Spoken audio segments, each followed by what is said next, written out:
The rings of power का तीसरा episode आ चुका है और ये काफी अच्छा एपिसोड था। इस एपिसोड में नेमन किंगडम भी दिखता है और एल्फ की लड़ाई भी। तो सबसे पहले बात करते हैं ग्लैडियल की, जो एक शिप पर है और वो इंसानों का है, जिसका कैप्टन है एलेंडल। और वो शिप जा रही है नेमनोर किंगडम। नेमनोर किंगडम जो पहले एल्फ का होता था, अब वो इंसानों के पास है। लिटरली बात करें तो ये टाइम है फर्स्ट एज का। तो नेमनोर गिफ्ट मिला है इंसानों को जब एल्फ और मोर्गोथ के बीच जंग होती है। यहाँ नेमनोर के लोगों ने, जिनको अब नेमोनोरियन कहा जाता है, एल्फ का साथ देते हैं। और फिर एल्ड्रोस जो आधा एल्फ होता है और एलरोड का भाई है, तो ये इतना बड़ा किंगडम एडन को गिफ्ट देता है। एडन जो इंसानों का लीडर होता है उस टाइम। वैसे एल्ड्रोस और भी इनको कुछ चीजें गिफ्ट देता है, जैसे पावर, स्किल्स, प्लांट्स। यही वजह है कि ये नेमोनोर किंगडम इतना शानदार और खुशहाल है। तो वापस आते हैं कहानी की तरफ। तो गैladriel जैसे ही नेमोनोर किंगडम पहुंचती है तो लोग एल्फ को देखकर हैरान रह जाते हैं, क्योंकि बहुत सालों से कोई एल्फ नहीं दिखता।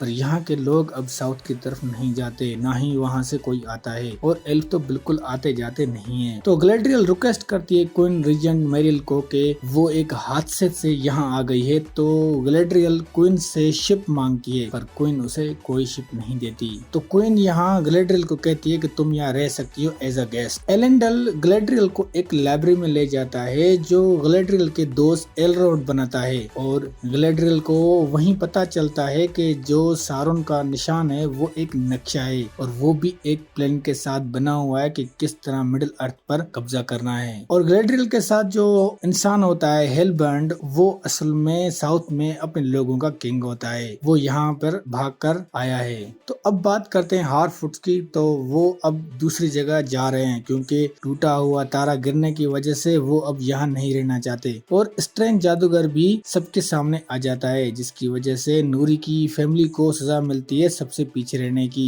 और फिर स्ट्रेंज जादूगर भी उनके साथ चलता है और उनकी हेल्प भी करता है। वैसे अभी भी स्ट्रेंज जादूगर के बारे में नहीं पता कि ये असल है कौन। तो अब बात करते हैं एरोंडर की। तो उसको ओक्स ने पकड़ लिया था। तो फिर हम उसको देखते हैं ओक्स की टनल में। तो उस टनल में इंसान, एल्फ ओक्स के गुलाम हैं, और सब गुलाम टनल की खुदाई कर रहे हैं ताकि ओक्स अपनी मंजिल पर पहुंच सके। अब ओक्स टनल से क्यों जा रहे हैं? क्योंकि सूरज की रोशनी उनको अच्छी नहीं लगती, मतलब सूरज की रोशनी ओक्स को जलाती है। तो एरोंडोर सब समझ जाता है कि क्या हो रहा है, ये टनल किस लिए बन रही है, क्योंकि ओक्स टनल के बाहर कुछ भी नहीं है। फिर एरोंडोर सब एल्फ को ये बताता है और वो सब मिलकर एक प्लान बनाते हैं कि किसी भी तरह कोई एक यहाँ से भाग जाए और आर्मी ले आए। और यहाँ मैंने देखा कि एल्फ एक सच में स्ट्रॉन्गेस्ट बीइंग हैं, और वहाँ वो प्रूफ भी करते हैं जब वो ओक्स से लड़ते हैं। पर वो छोटी सी लड़ाई होती है और वो फिर प्लान में कामयाब नहीं होते। और यहाँ ओक्स का लीडर भी दिखता है, जिसका नाम है अडार। वैसे अभी पता नहीं कौन है अडार, पर ये अडार कहीं से भी ओक्स नहीं लगता। ये या तो इंसान है या फिर एक एल्फ। तो दोस्तों इस एपिसोड में यही होता है। और अगर मैं बात करूँ ओक्स की, तो वैसे मुझे ऐसा लग रहा है कि ये टनल साउथलैंड की तरफ जा रही है, क्योंकि मॉर्डोर भी वही है और सारोन की वो लास्ट जगह वहाँ रूल करता है, और ये सब ओक्स भी वहीं जा रहे हैं। ओवरऑल ये सीरीज बहुत ही जबरदस्त है। इनके 3 एपिसोड ने कहीं भी कोई कमी नहीं छोड़ी हमें एंटरटेन करने की। तो दोस्तों ये था हमारा रिव्यू। अगर अच्छा लगे तो लाइक करो और चैनल को सब्सक्राइब करो।